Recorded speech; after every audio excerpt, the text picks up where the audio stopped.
Hello friends, welcome to குட்டி sweet kitchen.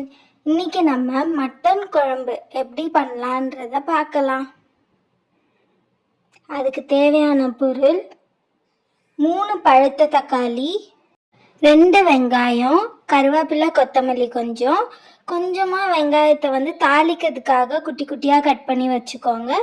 இஞ்சி பூண்டு விழுதுக்கு ஒரு பெரிய பூண்டும் 4 துண்டு இஞ்சியும் வச்சுருக்கேன். இப்போ இது எல்லாத்தையும் நம்ம அரைக்க தான் போகிறோம். சின்ன வத்த தேங்காய் 1, தேவையான அளவுக்கு முந்திரி பருப்பு எடுத்துக்கோங்க, சோம்பு, பட்டை, லவங்கம், பிரியாணி இலை, 1 கிலோ மட்டன் எடுத்துருக்கோங்க.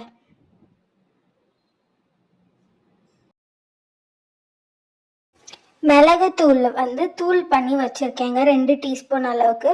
இப்போ நம்ம குக்கரில் எடுத்து வச்சிருந்த அந்த 1 கிலோ மட்டனில் 1.5 டீஸ்பூன் அளவுக்கு மிளகாய் தூள் போட்டுக்கிறோம். 1 டீஸ்பூன் சால்ட், கல்லுப்பு போட்டுக்கோங்க. இப்போ நம்ம அரைச்சி வச்சிருந்த இஞ்சி பூண்டு விழுதை போட்டு 1 டம்ளர் அளவுக்கு தண்ணி ஊற்றி 4 விசில் விட்டுருங்க. இப்போ தான் மட்டன் நல்லா வேகும். இப்போ நம்ம ஒரு சட்டியில் வதக்கி நம்ம அரைக்கிறதுக்கு தேவையான அளவுக்கு எண்ணெய் ஊற்றிக்கிறோம். வெங்காயம் எடுத்து வச்சுருந்தோம்ல, 2 வெங்காயத்தை நம்ம பெருசாகவே கட் பண்ணி போட்டுக்கலாம். ஏன்னா அரைக்க தான் நம்ம போகிறோம். இந்த மாதிரி வதக்கி விட்டுக்கோங்க.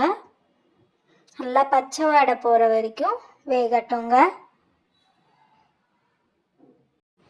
மண் சட்டியில் செஞ்சாவே அது ஒரு வாசனை தாங்க. இப்போ தக்காளி எடுத்து போட்டுக்கோங்க. நல்ல பழுத்த தக்காளியாக தான் நான் யூஸ் பண்ணுறேன். அதையும் போட்டுக்கோங்க நல்லா. இப்போ எடுத்து வச்சுருந்த அந்த ஸ்பைசஸ், அதாவது சோம்பு, பட்டை, லவங்கம், பிரியாணி இலை, அது எல்லாத்தையும் போட்டு வதக்கிடுங்க நல்லா. இஞ்சி பூண்டு விழுது ஆட் பண்ணிக்கோங்க. நல்லா வதக்கி விட்டுக்கோங்க. அந்த இஞ்சி பூண்டு விழுதோட ரா ஸ்மெல், பச்சை வாடை போகிற வரைக்கும் நல்லா வதக்கி விட்டுருங்க. கருவேப்பிலை கொஞ்சமாக போட்டுக்கோங்க. அப்படியே விட்டுருங்க கொஞ்ச நேரம். இப்போ நம்மளோட மட்டன் 4 விசில் வந்துருச்சுங்க. அதை நல்லா ஆறிட்ட பிறகு முந்திரி போட்டு தேங்காய் போட்டு நம்ம அரைச்சி வச்சிடலாம் ஒரு தனி விழுது. இதுதான் நம்ம குழம்புல போட போகிறோங்க. இப்போ அதே சட்டியிலே நம்ம எண்ணெய் நல்லா ஊற்றிக்கோங்க.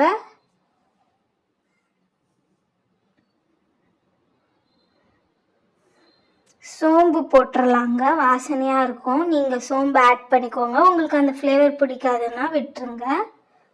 சோம்பு போட்டுக்கோங்க. அந்த எடுத்து வச்சிருந்த கொஞ்சமான வெங்காயத்தை போட்டுருங்க தாளிப்புக்காக. இப்போ நம்ம அரைச்ச விழுதை சேர்த்துடலாங்க. வெங்காயம் வதங்கினதும் இதை எடுத்து போட்டுருங்க. இந்த ஸ்டைலில் மட்டன் கிரேவி வச்சு பாருங்கள், செம்மையாக இருக்குங்க. கண்டிப்பாக உங்கள் எல்லாருக்கும் பிடிக்கும். செஞ்சு பார்த்துட்டு உங்கள் ரிவ்யூஸை சொல்லுங்கள். 1 டீஸ்பூன் மிளகாய் தூள் போட்டிருக்கேன். இப்போ நம்ம அந்த மட்டன் நம்ம விசில் விட்டுருந்தோம் இல்லையா, அதை எடுத்து இப்போ சட்டியில் சேர்த்துடலாங்க. இப்போ இந்த மாதிரி சேர்த்துட்டிங்கன்னா நம்மளுக்கு இப்போ போட்டதுலேருந்து 10 நிமிஷம் குக்கிங் டைம். 10 நிமிஷம் நல்லா வேகட்டுங்க. இப்போ நம்ம எடுத்து வச்சிருந்த கருவேப்பிலை, கொத்தமல்லி, அந்த தழைங்கள்லாம் நம்ம போட்டாச்சு. மிக்ஸ் பண்ணி விட்டுக்கோங்க. நம்ம ஆல்ரெடி விசில் குக்கரில் போடும் போதே நம்ம கொஞ்சம் மிளகாய்த்தூள் போட்டு தான் இது பண்ணியிருக்கோம். ஸோ நீங்கள் இதில் உங்கள் காரத்துக்கு ஏற்ப மிளகாய்த்தூளும் உப்பும் ஆட் பண்ணிக்கோங்க. இந்த மாதிரி கொதி வந்துட்ட பிறகு மட்டன் மசாலா 1 டீஸ்பூனும், பெப்பர் தூள் வச்சுருந்தோம் இல்லையா, மிளகுத்தூள் 2 டீஸ்பூன் அது போட்டுக்கோங்க. எல்லாமே உங்கள் காரத்துக்கு ஏற்ப பார்த்துக்கோங்க. நல்லா கொதி வந்துருச்சு பாருங்கள். ஒரு 5 மினிட்ஸ்க்கு இன்னும் கொஞ்ச நேரம் லோ ஃப்ளேமில் சிறுசாக வச்சுக்கோங்க அடுப்பு தீயை. மூடி விட்டுருங்க. 5 நிமிஷம் கழித்து பாருங்கள். கம நம்மளோட மட்டன் குழம்பு சுட சுட சட்டியில் ரெடி ஆயிடுச்சுங்க. இப்போ ஸ்டவ் ஆஃப் பண்ணி கூட அந்த சூடு அப்படியே சட்டியில் அப்படியே எப்படி கொதிக்குது பாருங்கள். இப்போ நம்மளோட மட்டன் வெந்துருச்சான்னு பார்ப்போம். வெந்துருச்சுங்க, சூப்பராக. நீங்களும் உங்கள் வீட்டில் கண்டிப்பாக இதை செஞ்சு பார்த்துட்டு உங்கள் ரிவ்யூஸை கொடுக்கணும். தேங்க்ஸ் ஃபார் வாட்சிங். சப்ஸ்கிரைப் பண்ணாதவங்க ப்ளீஸ் சப்ஸ்கிரைப் பண்ணிவிட்டு வீடியோ பாருங்கள். இப்போ நம்மளோட மட்டன் குழம்பு தயாருங்க. பார்த்தீங்களா, நல்லா மேலே இந்த மாதிரி கொத்தமல்லி தழை போட்டு ப்ரெசன்ட் பண்ணிடலாம். அவ்வளோதாங்க. உங்களோட சண்டேவை நல்லா மட்டன் குழம்பு வச்சு சாப்பிட்டு என்ஜாய் பண்ணுங்கள். தேங்க்யூ.